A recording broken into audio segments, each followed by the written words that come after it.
തലതിരിഞ്ഞ സഹകരണ സംഘ ചിന്തകളിലേക്ക് വീണ്ടും സ്വാഗതം.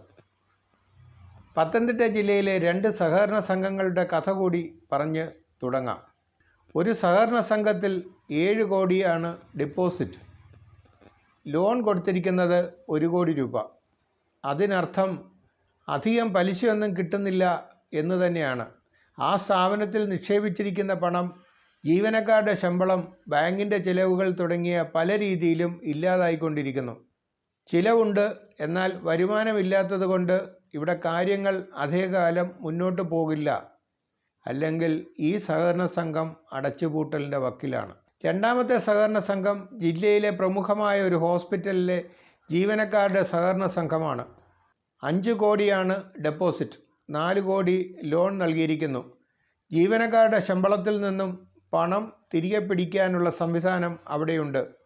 വരുമാനവും ചിലവും കൃത്യമായി നടക്കുന്നതുകൊണ്ട് ഈ സഹകരണ സംഘം നിലനിൽക്കും.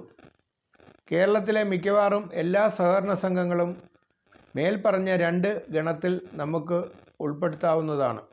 സുഹൃത്തെ, നിങ്ങൾ വന്ന് ഞങ്ങളുടെ സഹകരണ സംഘത്തിൻ്റെ പ്രസിഡൻ്റായി ഇരിക്കുക എന്ന് ആരെങ്കിലും ആവശ്യപ്പെടുന്നു എന്ന് കരുതുക.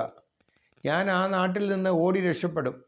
ഓണറേറിയം എന്ന് പറയുന്ന ഒരു ചെറു സംഖ്യ മാസം കിട്ടുമെങ്കിലും പൂർവികർ സൃഷ്ടിച്ചു വെച്ചിട്ടുള്ള പരമ്പരാഗത സ്വത്ത് ജപ്തി ചെയ്ത് പോകുന്നത് കാണാൻ എനിക്ക് ആഗ്രഹമില്ല എന്നതുകൊണ്ട് മാത്രമാണത്. നാം ചർച്ച ചെയ്യാൻ പോകുന്ന വിഷയം സഹകരണ സംഘത്തിൽ നിക്ഷേപിച്ചാൽ നിങ്ങൾക്ക് ലഭിക്കുന്ന ഗുണത്തെപ്പറ്റിയാണ്, ദോഷത്തെപ്പറ്റിയാണ്. ഏറ്റവും വലിയ ഗുണം ഇൻകം ടാക്സിൽ നിന്ന് രക്ഷപ്പെടാൻ കഴിയും എന്നുള്ളതാണ്. റിസർവ് ബാങ്കിൻ്റെ നേരിട്ടുള്ള നിയന്ത്രണത്തിൽ അല്ലാത്തതിനാൽ KYC നോമുകൾ പാലിക്കേണ്ട ഉത്തരവാദിത്തം സഹകരണ സംഘങ്ങൾക്കില്ല. നിങ്ങൾക്ക് അജ്ഞാതനായിരുന്ന് ഡെപ്പോസിറ്റ് ചെയ്യാൻ കഴിയും.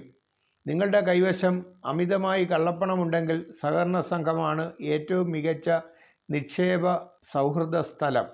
കേരളത്തിലെ ഇടതുപക്ഷക്കാർ പറയുന്നത് പോലെ ഒരു പ്രാദേശിക മേഖലയുടെ വികസനത്തിന് വേണ്ടിയാണ് നിങ്ങൾ പണം ഡെപ്പോസിറ്റ് ചെയ്യുന്നത്.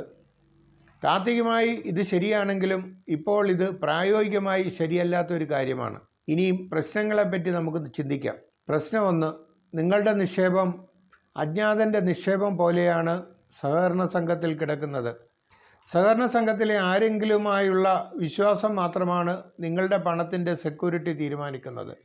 ഇത് വളരെ അപകടം പിടിച്ച ഒരു കാര്യമാണ്. പ്രശ്നം 2, കേരള ഗവൺമെൻറ്റിൻ്റെ കീഴിൽ വരുമെങ്കിലും ഒരു സെൻട്രലൈസ് സോഫ്റ്റ്വെയർ ഇല്ലാത്തതിനാൽ ഈ പണത്തിൻ്റെ ഉപയോഗത്തെപ്പറ്റി ഗവൺമെൻറ്റിനോ സംഘം നടത്തിപ്പുകാർക്കോ നിക്ഷേപകനോ ഒരു ധാരണയും ഉണ്ടായിരിക്കില്ല എന്നുള്ളതാണ്.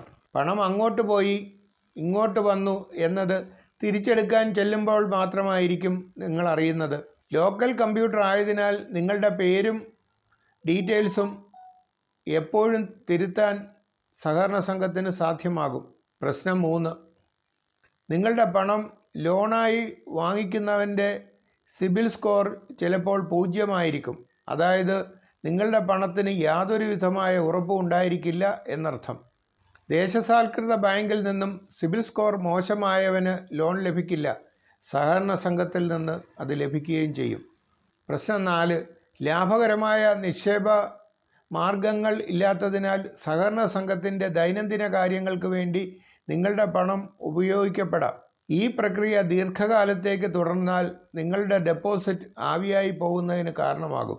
പ്രശ്നം 5, RBIയുടെ കീഴിൽ വരാത്ത അക്കൗണ്ട് ആയതിനാൽ യാതൊരു വിധമായ ആപ്പുകളും ഇതിൽ വർക്ക് ചെയ്യില്ല. ദേശസാൽകൃത ബാങ്കുകളുടെ അക്കൗണ്ട് വീട്ടിലിരുന്ന് തന്നെ ഇപ്പോൾ കൈകാര്യം ചെയ്യാം.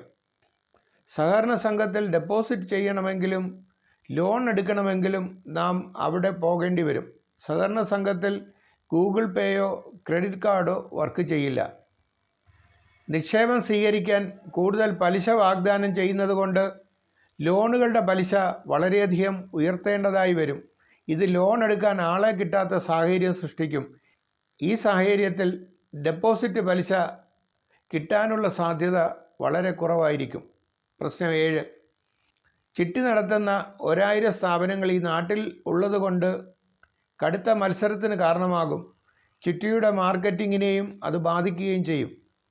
പ്രശ്നം 8, പഴയ മാർഗങ്ങളിൽ നിന്ന് പണം കിട്ടാത്തതുകൊണ്ടും ഡെപ്പോസിറ്റ് പലിശ കൊടുക്കാൻ സഹകരണ സംഘങ്ങൾക്ക് ഭാവിയിൽ ബുദ്ധിമുട്ടാകും. പ്രശ്നം 10. അടുത്തതാണ് ഏറ്റവും പ്രധാനമായ ഉത്തരവാദിത്ത പ്രശ്നം. ഒരു നിക്ഷേപകൻ്റെ പണം ആര് സൂക്ഷിക്കും, അല്ലെങ്കിൽ ആര് അതിന് ഉത്തരവാദിത്തം പറയും എന്നത് ഇപ്പോഴും കൃത്യമായി വിഭജിക്കപ്പെട്ടിട്ടുള്ള കാര്യമല്ല. പണം നഷ്ടപ്പെട്ടാൽ അത് തിരിച്ചു കൊടുക്കും എന്നുള്ളത് ഒരു വലിയ പ്രശ്നം തന്നെയാണ്. സംഘത്തിൻ്റെ ഡയറക്ടർ ബോർഡിനോ സംഘത്തിൻ്റെ സെക്രട്ടറിക്കോ വളരെ ലളിതമായി കൈകഴുകി പോകാം എന്നർത്ഥം. പ്രശ്നം 11. ലോൺ കൊടുക്കുന്നതിന് മുമ്പ് തിരിച്ചു കിട്ടുമോ എന്ന് പരിശോധിക്കുവാൻ ഉള്ള സംവിധാനം കൃത്യമായുമില്ല. രാഷ്ട്രീയ താൽപ്പര്യങ്ങളാണ് ലോൺ കൊടുക്കുന്നതിൽ പരിഗണിക്കുന്നത്. ഇത് ലോണും പലിശയും തിരിച്ചു കിട്ടാൻ സാധ്യത കുറയ്ക്കുന്നു. ബാങ്ക് ഭാഷയിൽ ഇതിനെ അൺസെക്യൂർഡ് ലോൺ എന്നാണ് പറയുന്നത്. പ്രശ്നം 12. അടിച്ചുമാറ്റൽ തടയാനുള്ള സംവിധാനങ്ങൾ ഇപ്പോഴത്തെ സാഹചര്യത്തിൽ വളരെ മോശമാണ്. ഓഡിറ്റിംഗ് ഉണ്ടെങ്കിലും നിർബന്ധമാണെങ്കിലും കൃത്യമായി അത് നടക്കുന്നില്ല. പരിചയസമ്പന്നരല്ല പല സ്റ്റാഫുകളും എന്നതിനാൽ ഡെയിലി ഇടപാടുകൾ കൃത്യമായല്ല നടക്കുന്നത്. പ്രശ്നം 13. രാഷ്ട്രീയ അതിപ്രസരം കാരണം ചായ കൊണ്ടുവരുന്നവനും സംഘത്തിൻ്റെ സെക്രട്ടറിയാകാൻ സാധ്യതയുള്ള വിപുലമായ സോഷ്യലിസ്റ്റ് ഭരണരീതിയാണ് ഇവിടെയുള്ളത്. 8ാം ക്ലാസ്സും ഗുസ്തിയുമാണ് യോഗ്യതയെങ്കിലും നിങ്ങൾക്ക് സഹകരണ സംഘത്തിനെ നിയന്ത്രിക്കുന്ന ആളായി മാറാൻ കഴിയും. പ്രശ്നം 14. പല സഹകരണ സംഘങ്ങളും നീതി സ്റ്റോർ പോലെയുള്ള സ്ഥാപനങ്ങൾ നടത്തുന്നുണ്ട്. എന്നാൽ സ്റ്റോക്ക് അടിച്ചു മാറ്റുന്ന മനോഹരമായ പ്രക്രിയയും അവിടെ നടക്കുന്നുണ്ട്. പല സഹകരണ സംഘത്തെയും നശിപ്പിക്കുന്നത് അതുമായി ബന്ധപ്പെട്ട സ്ഥാപനങ്ങളിലെ സ്റ്റോക്കുകളാണ്. പ്രശ്നം 16. ദൈനംദിന വരവ് ചെലവ് കണക്കുകൾ നോക്കാനുള്ള വിവരമുള്ളവരെ പിടിച്ച് ഉത്തരവാദിത്തപ്പെട്ട കസേരയിൽ ഇരുത്തേണ്ടത് ഒരാവശ്യമാണ്. പ്രശ്നങ്ങൾ 17. കർശനമായ അച്ചടക്കം പാലിക്കുക എന്നുള്ളത് ഇപ്പോഴത്തെ സഹകരണ സംഘങ്ങളിൽ നടക്കാത്ത ഒരു കാര്യമാണ്. ലോണിൽ നിന്നുള്ള പലിശ കൃത്യമായി പിരിച്ചെടുക്കാനുള്ള സംവിധാനം അവിടെയില്ല. NPA എന്ന് പറഞ്ഞാൽ നോൺ പെർഫോമിംഗ് അസറ്റ് എന്നാണ് അർത്ഥം. അതായത് യാതൊരു ജോലിയും ചെയ്യാത്ത നിക്ഷേപം. ഒരുവൻ ലോൺ എടുത്ത് കൊണ്ടുപോയതിന് ശേഷം പലിശ നൽകാതിരിക്കുക, ലോൺ തിരിച്ച് അടയ്ക്കാതിരിക്കുക എന്ന അവസ്ഥയിലെത്തുമ്പോഴാണ് അത് ഒരു NPA അക്കൗണ്ടായി മാറുന്നത്. ഇങ്ങനെയുള്ളവരോട് യാതൊരു ദാക്ഷിണ്യവും സഹകരണ സംഘങ്ങൾ കാണിക്കരുത്. വാൽകഷ്ണം. ഒരാവശ്യവുമില്ലാതെ കയ്യിൽ കുറേയധികം പണമുണ്ടെന്ന് വിചാരിക്കുക. മോളെ വിവാഹം കഴിച്ച് അയക്കാനില്ല, ചികിത്സയ്ക്ക് വേണ്ടി പണം മാറ്റിവെക്കേണ്ട ആവശ്യമില്ല എന്ന അവസ്ഥയിൽ പണം കയ്യിലുണ്ടെങ്കിൽ ധൈര്യമായി നിങ്ങൾക്ക് അടുത്ത സഹകരണ സംഘത്തിൽ പോയി നിക്ഷേപിക്കാം. തിരിച്ചു കിട്ടിയില്ലെങ്കിലും വലിയ കുഴപ്പമൊന്നുമില്ലല്ലോ. നാടിൻ്റെ പുരോഗതിക്ക് വേണ്ടി നാം അത്രയെങ്കിലും ചെയ്തു എന്ന് നമുക്ക് ആശ്വസിക്കാം.